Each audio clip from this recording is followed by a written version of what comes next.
Hai hai hai. Selamat datang kembali di channel Min Donghua.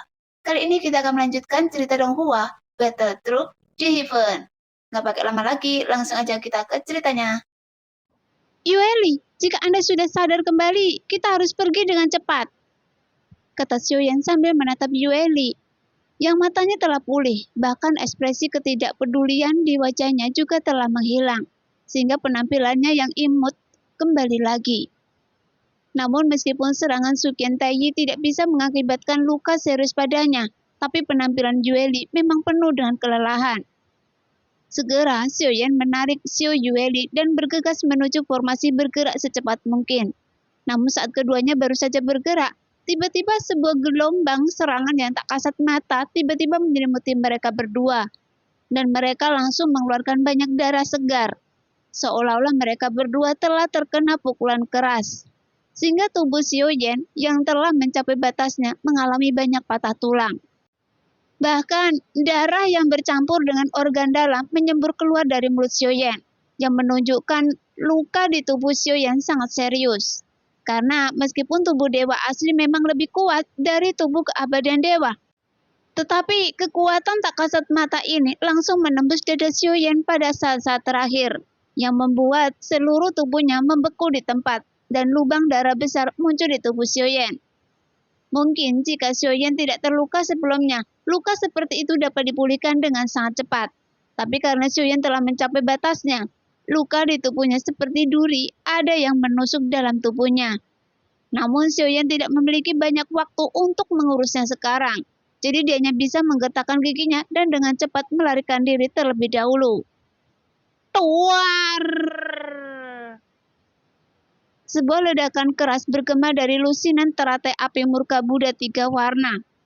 Meskipun dalam hal perbandingan, teratai api murka Buddha bahkan telah mencapai kekuatan keterampilan bertarung terbaik di zaman kuno. Tetapi Xiuyan tidak tahu apakah itu masih bisa melukai Suqian Taiyi. Jadi meski Xiuyan terhuyung-huyung, Xiuyan tetap melangkah ke dalam formasi bergerak. Dan di saat-saat terakhir, dengan bantuan kekuatan guntur, formasi yang telah disiapkan tiba-tiba meledak dengan cahaya menyilaukan. Pada saat yang sama, sosok Xiuyan dan Xiu Yueli langsung menghilang dalam distorsi ketiadaan. Setelah Xiuyan dan Xiu Yueli pergi, tiba-tiba sebuah sosok tubuh perlahan berjalan keluar dari lautan api. Hanya saja nyala api di sekitarnya tampak terisolasi oleh sebuah kekuatan yang terlihat dengan mata telanjang. Seolah-olah dampak ledakan dari lusinan teratai api murka Buddha 3 warna milik Xiuyan tidak menyakiti Suqian Taiyi sama sekali. Formasi bergerak disembunyikan dengan cukup baik, sehingga sulit untuk menemukan, sehingga mereka berdua akhirnya bisa melarikan diri.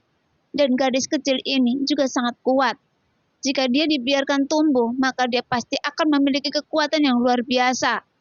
Tapi dewa asli ini juga cukup aneh. Dan orang ini adalah avatar yang pernah saya temui di dunia kuno Dewa Iblis Abadi, kan? Mungkinkah orang ini sama sekali bukanlah avatar, melainkan tubuh yang sebenarnya? Setelah memikirkan dengan hati-hati, ada kilatan cahaya emas di mata Suqian Taiyi, karena dia menemukan beberapa petunjuk di dalamnya. Jika orang ini bukan avatar reinkarnasi yang mulia, dan bukankah orang ini sedang berakting? Sebelumnya, saya berpikir bahwa dia hanyalah avatar. Tapi saya tidak menyangka ternyata orang ini adalah tubuh yang sebenarnya. Dan ini sungguh menarik. Sambil mencubit dagunya, Suqian Taiyi berkata pada dirinya sendiri. Sepertinya dia sangat puas dengan penampilan Xiuyan. Adapun dalam pertarungan ini, Suqian Taiyi juga hanya berpura-pura menjadi Raja Taisu. Dan dia hanya menggunakan 20% kekuatannya dalam semua serangan. Setelah dia tertegun sejenak, kemudian dia mengangkat telapak tangannya dan menahannya di udara. Segera lautan api yang menyebar di kehampaan tiba-tiba menyapu tanpa henti di telapak tangan Suqian Taiyi dan langsung berubah menjadi bola api seukuran telapak tangan. Sebenarnya ada 3 jenis api dengan kekuatan aturan berbeda. Ternyata orang ini tidak hanya memiliki tubuh abadi, tapi dia juga memiliki kekuatan keabadian. Jika orang ini dibiarkan menerobos keabadian dewa, mungkin dengan 2 ranah ini, orang ini akan memiliki kekuatan yang luar biasa.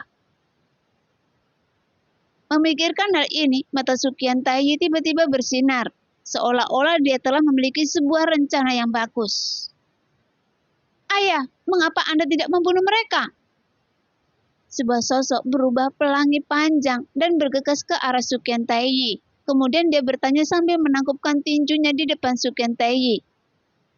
Bukankah Anda sudah melihatnya? Jika saya sudah melakukan yang terbaik untuk membunuh mereka. Sukyan Taiyi menjawab dengan dingin, seolah-olah pria aneh di depannya yang memanggilnya ayah sama sekali tidak terlihat seperti anaknya. Siapa nama Anda? Sukyan Taiyi tiba-tiba bertanya. Mendengar itu, sudut mulut pria di depannya Sukyan Taiyi sedikit bergerak. Karena ayahnya sendiri, dia tidak dapat mengingat nama anaknya. Meskipun sebenarnya sangat wajar jika Sukyan Taiyi tidak dapat mengingatnya. Bagaimanapun ada lebih dari 1.000 anak Sukyan Taiyi dari sekian banyak selir di istananya. Ayah, ibu saya memberi nama saya Suco. Jawab Suco sambil tersenyum pahit. Namun meskipun Suco tidak bahagia di dalam hatinya, tapi dia tidak berani mengatakan lebih banyak lagi. Bagaimanapun kekuatan Sukyan Taiyi berada di tingkat kelima keabadian dewa. Dan hanya mereka yang berada di keabadian dewa yang mengetahui perbedaan kekuatannya. Meskipun ada orang kuat yang berada di alam yang sama dengan Sukyan Taiyi, tapi ada 369 tingkat kedudukan di Istana Taishu, dan Sukyan Taiyi jelas berada di garis depan tingkat kelima keabadian dewa. Bagaimanapun, dia adalah mantan raja yang pernah dimiliki dunia Taishu, dan dia bahkan memiliki kendali atas sumber daya Taishu. Jadi kekuatan tempurnya secara alami cukup kuat. Hanya saja Sukyan Taiyi terjebak di keabadian dewa tingkat kelima selama bertahun-tahun. Dan jika Sukyan Taiyi bisa menerobos lebih jauh lagi, maka dia bisa merebut kembali tahtanya. Namun dalam langkah yang lebih dekat dengan terobosan ini, bukanlah sesuatu yang dapat diimbangi dengan mengeluarkan upaya apapun. Karena dia tahu mendapatkan pemahaman yang mendalam tentang keabadian dewa. Sama seperti Xiaoyan yang terjebak untuk menerobos keabadian dewa. Karena ketika seseorang berada dalam situasi seperti ini, itu seperti sangkar yang mengurung pemahamannya di dalamnya, sehingga dia tidak dapat melampaui pemahamannya sendiri. Oleh karena itu, sangat sulit untuk mendapatkan peluang terobosan, karena dibutuhkan pemahaman kekuatan aturan yang lebih dalam untuk menerobos. Jika tidak, Sukyan Taiyi tidak mungkin akan terjebak di tingkat ini. Karena ketika Sukyan Taiyi mencapai titik ini, dia sudah menjadi eksistensi paling kuat dan terkemuka di dunia. Sehingga setiap langkah terobosannya akan menjadi lebih sulit. Bahkan lebih jauh bagi mereka yang terjebak di keabadian Kaisar langkah ke-9. Sehingga jumlah orang kuat yang berada di keabadian Kaisar ke-9 bahkan lebih banyak lagi. Karena mereka tidak mampu menerobos keabadian para dewa dalam hidup mereka. Kali ini, Anda melakukan pekerjaan dengan baik. Tetapi apa yang terjadi hari ini? Saya harap Anda tidak mengatakannya terlalu banyak tentang niat baik ayah Anda. Jadi Anda harus mengerti, dan Anda juga tidak boleh memberitahu putra kedua. Apakah Anda mau mendengar apa yang saya katakan? Sambil berbicara, Sukyan Taiyi menatap Suco dengan serius. Bahkan dia benar-benar memancarkan paksaan yang kuat, sehingga membuat Suco langsung berkeringat dingin. Iya, jawab Suco sambil menangkupkan tinjunya dengan hormat. Ini adalah teknik yang ayah peroleh secara tidak sengaja, dan teknik ini mungkin bisa membantu Anda berlatih. Setelah selesai berbicara, Sukyan Taiyi mengeluarkan pedang giok dari cincinnya. Terima kasih ayah atas hadiahnya. Suco segera mengambil pedang giok itu dengan penuh semangat. Oke, kembalilah bersama ayah. Mendengar itu, Suco mengangguk. Segera Sukyan Taiyi berbalik dan berubah menjadi pelangi panjang untuk memimpin Suco memasuki Dewa Kekosongan. Namun saat Sukyan Taiyi pergi, ekspresi wajah Suco langsung membeku. Adapun pedang giok di tangannya, dia melihatnya dengan jijik. Kemudian dengan sedikit tenaga, kelima jarinya langsung meremas pedang giok itu menjadi bubuk. Baru saat itulah dia mengikuti Sukyan Taiyi ke dalam Dewa Kekosongan. Adapun semua prajurit Taishu yang tersisa di bintang Hongmeng, mereka semua bergegas ke dalam Dewa Kekosongan. Adapun orang-orang kuat dari Senshi yang dipenjara, mereka semua tidak dibawa pergi, tetapi semuanya dimusnahkan sebelum pasukan Taishu pergi. Setelah ledakan keras bergema, jeritan melengking yang tidak ada habisnya terdengar. Kemudian ada banyak mayat dan darah yang mengalir ke sungai. Dan jiwa tak berdosa yang tak terhitung jumlahnya melayang-layang untuk waktu yang lama. Bahkan para pasukan Taishu tidak repot-repot mengambil jiwa-jiwa ini.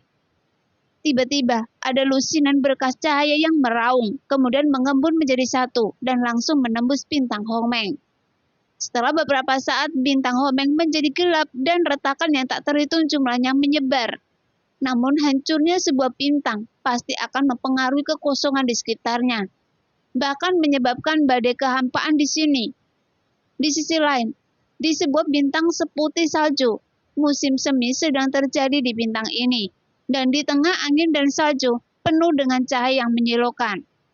Kemudian dua sosok muncul dengan mengejutkan, dan begitu mereka muncul, salah satu dari mereka menyemburkan seteguk besar darah, sehingga mewarnai salju putih menjadi merah. Ayah, apakah Anda baik-baik saja? Xiao Yueli mengungkapkan kekhawatirannya, tetapi setelah dia selesai berbicara, wajahnya berubah menjadi sangat pucat. Nah, demikianlah cerita hari ini. Terima kasih yang sudah menonton video Min Earth sampai selesai. Sampai jumpa di video selanjutnya. Bye-bye.